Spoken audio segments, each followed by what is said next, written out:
Russia has not even imposed retaliatory sanctions yet, but there is already an excessive demand for gas on the market, and in this regard, the cost has increased. European production has been focused on Russian resources for many decades, but in Europe everything looks the same as in Ukraine. They wanted more. In this regard, Gazprom is under constant political pressure to demand gas at a cheap price, which is necessary for European companies to obtain even greater financial profits. Now it has also been decided to stop Nord Stream 2, although the widespread bankruptcy of European companies suggests that it is time to solve something. The price of gas futures rose by 61%. The London Stock Exchange notes a sharp increase that can be continued. The increase in value is due to the instability of the geopolitical situation, but in fact there is one golden rule: those who have resources have money, although sometimes this rule fails, but not in the case of modern Russia. Russian companies are subject to political and economic pressure from everyone who is not lazy. Even the Czech Republic has already announced that it is sending $16.2 million worth of weapons to Ukraine, imposing sanctions, and Russia is still considering in which industry to strike back. But there is no need to go far. European economies are critically dependent on Russian resources. The slowness of the Russian reaction, in principle, was aimed at making Europe come to its senses, stop confrontation and stop political pressure on Russia, lift sanctions, but it seems that such tactics did not justify themselves and we should move on to the next stage.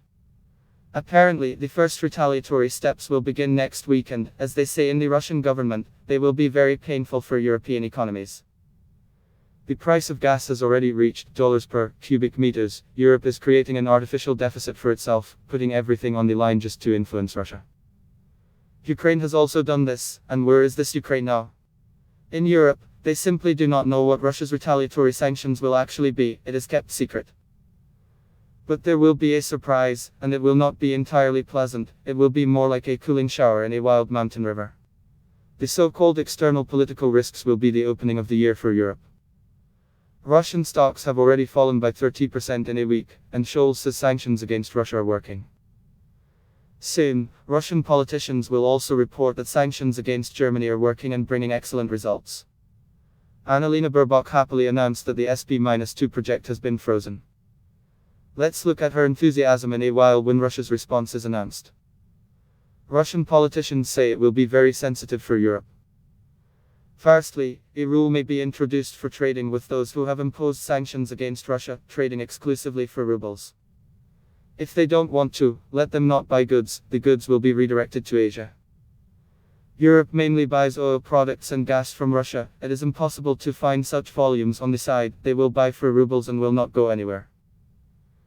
Shares of Russian companies such as Sberbank, Yandex and others will soon grow back in a week, but the European economy will not grow back. It was decided to give a specific answer. It is long overdue.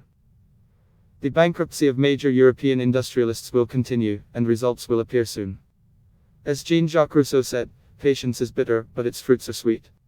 Russia is determined to bend its line. What do you think will be Russia's response to the sanctions of some European countries?